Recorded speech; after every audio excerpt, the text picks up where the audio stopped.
The Bucks Lake Incident. The Bucks Lake Tragedy. August 21st, 2015. Trevor Hinsky, 20, and Sheldon Stewart, 23, leave California's East Bay for one last epic camping trip. Why? Trevor was shipping out to the Marines and wanted a final adventure. They drive to Bucks Lake in the Plumas National Forest. Total wilderness. Neither guy knows the area. They pick a remote spot near Sandy Point, set up their tent, and fail to notice they're just yards from a proper campground with actual services, or that other campers are right there. Now, these friends had history with LSD, but this time, Trevor wanted the ultimate experience. His goal, reportedly, was to see how much acid he could take without permanently damaging his brain.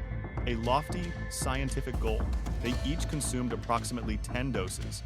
Early morning, August 22nd. Nearby campers spot a small fire and call it in. Firefighters arrive, but they find more than a fire. They find Sheldon Stewart, dazed, with bizarre puncture wounds in his neck and clothes caked in blood. After putting out the fire, they find its source, a badly charred body in the pit. It's covered in stab wounds. It's Trevor. At the hospital, Sheldon claims Trevor attacked him, so he stabbed him 10 times in the neck. The cops looked at the neat, perfect row of wounds on Sheldon's neck and called shenanigans. They looked entirely self-inflicted. Confronted, Sheldon's story changed. He admitted he stabbed Trevor. Investigators then found the buried evidence, a backpack, a phone, and the murder weapon. Sheldon had killed Trevor, built a fire, put the body on it, and then casually sat next to it to smoke one of Trevor's cigarettes. At trial, the defense argued self-defense on LSD. The prosecutor argued aggressive murder. The jury agreed. Guilty of first-degree murder and arson, 26 years to life. The Pine Basin Tragedy. The Pine Basin Tragedy. September 9th, 2023. The Easton family from Paul, Idaho, is on a camping trip in Boise National Forest. We're talking Quinn and Natasha Easton. Their 8 children, including 8-year-old Cadence and her twin sister, London, plus the family dog. They set up their tent in a dispersed spot near Pine, Idaho. This area was on national forest land that had been scorched by the massive 2013 Elk and Pony Complex fires. Around 5 a.m., while the family is fast asleep, the unthinkable happens. A massive pine tree uproots and falls directly onto their tent. It crushes everything. Deputies from the Elmore County Sheriff's Office raced to the scene, but 8-year-old Cadence was trapped. She was pronounced dead shortly after. The family dog was also killed.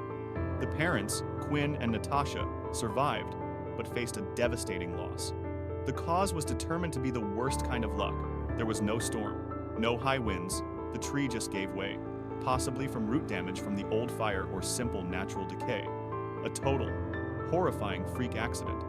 The tragedy shocked their small community, and a GoFundMe quickly raised over $31,000 for the family. The Dyatlov Pass Incident. The Dyatlov Pass Incident. January 25th, 1959.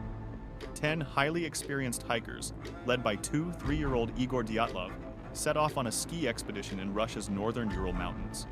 They're all students or grads from the Ural Polytechnic Institute. The goal? A mountain called Otorten. This route was Category 3, the most difficult. One member, Yuri Yudin, wisely taps out on January 28th due to illness. He will become the only survivor. On February 1st, the remaining 9 set up camp on the slope of Kholat Syakhl. In the local Mansi language, this means dead mountain. Ominous. That night, something happens. Something that causes all 9 of them to use knives to cut their way out of their own tent from the inside.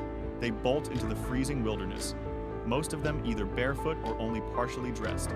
When the group misses their check-in date, a search begins. On February 26th, searchers find the tent. It's shredded from the inside, but still standing. All their gear, shoes, and warm clothes are still inside. Footprints lead downhill toward a forest. There, under a large cedar tree, the search team finds Yuri Krivonishenko and Yuri Doroshenko. Both are barefoot and only in their underwear. Cause of death, hypothermia. Between the cedar and the tent, 3 more bodies are found. Igor Dyatlov, Zenaida Kolmogorova, and Rustam Slobodin. They all died of hypothermia too, but appeared to be crawling back to the tent. That's 5. 2 months later, the last 4 are found, buried under 13 feet of snow in a ravine. These 4 are different. They have massive internal injuries. Lyudmila Dubanina has crushed chest fractures, and her tongue is missing. Alexander Kolevatov has similar chest trauma. Nikolai Thibault-Brignol has a fractured skull. Semyon Zolotaryov also has severe chest damage. The force needed to cause this was compared to a car crash, yet their bodies had no external wounds. The ME stated no human could have done this. To make it weirder, some victims had high radiation levels on their clothes. Some had strange orange-colored hands. Dubanina's eyes were missing. Soviet investigators wrote it all off as an unknown compelling force, closed the case, and classified it. It remains history's most baffling what the hell happened mystery. The Dingo Attack. The Dingo Attack. August 17, 1980. The Chamberlain family, Michael, Lindy, and their 3 kids are camping at Uluru, Australia. Their youngest is 9-week-old Azaria. Around 8 p.m., Lindy is making dinner. Azaria is sleeping in the tent. Lindy hears a cry and runs toward the tent. She sees a dingo leaving it, shaking its head. Lindy looks inside. Azaria is gone. Lindy screams the now infamous words, "A dingo's got my baby!" Other campers join a frantic search. Nothing. 8 days later, a tourist finds Azaria's blood-stained jumpsuit 2.5 miles away. It's torn, but not shredded. In 1981, the first coroner rules dingo attack. But the public and police were skeptical. A dingo couldn't carry a baby that far, they said. Why was the suit so intact? Suspicion fell on Lindy. Police launched a massive murder investigation, telling witnesses, "We don't want to hear anything about a dingo." In 1982, the Chamberlains were charged with murder. The trial was a circus. Prosecutors claimed bloodstains were in the car. An expert swore the jumpsuit was cut by scissors, not animal teeth. On October 29, 1982, the jury found Lindy Chamberlain guilty, life in prison. Michael got a suspended sentence. Lindy gave birth to her 4th child in prison, still claiming innocence. Then, 1986, a random English climber falls to his death at Uluru near a dingo lair. While searching for his body, police find Azaria's missing matinee jacket. Lindy had always said Azaria was wearing it.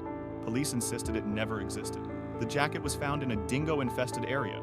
The case fell apart. Lindy was released after 3 years. Finally, in 2012, a coroner issued an amended death certificate. Cause of death, taken by dingo. Lindy was compensated $1.3 million for false imprisonment. The Lake Bodom Nightmare. The Lake Bodom Nightmare. June 4th, 1960. Espoo, Finland. 4 teenagers arrive at Lake Bodom for a weekend camping trip. The lake is isolated, surrounded by woods perfect for young couples. We have Mila Bjorklund and Anja Tuulikki, both 15, and their boyfriends, Seppo Boisman and Nils Gustafsson, both 18. They ride their motorcycles to the lake, grabbing food and alcohol in town. Locals give them suspicious looks. This was a small town, and outsiders camping at Bodom was unusual.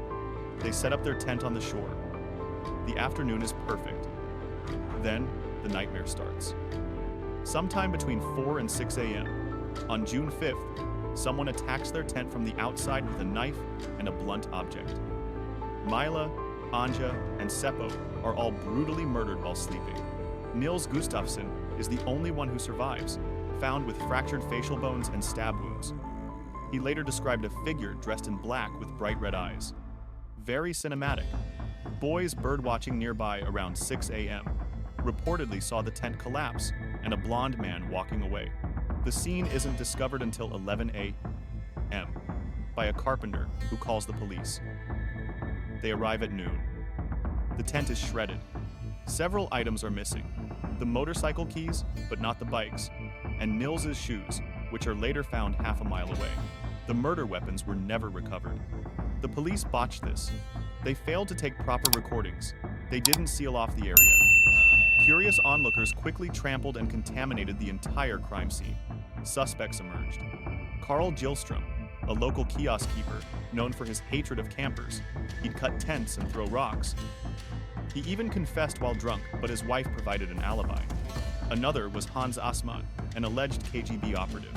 Then, in a wild twist, police arrested the sole survivor, Nils Gustafsson, in 2004 based on new DNA. But in 2005, he was found not guilty. The Lake Bodom murders remain Finland's most famous unsolved crime. If you enjoy tales of terrible decisions and cosmic bad luck, make sure to subscribe. And feel free to drop suggestions for the next cautionary tale in the comments.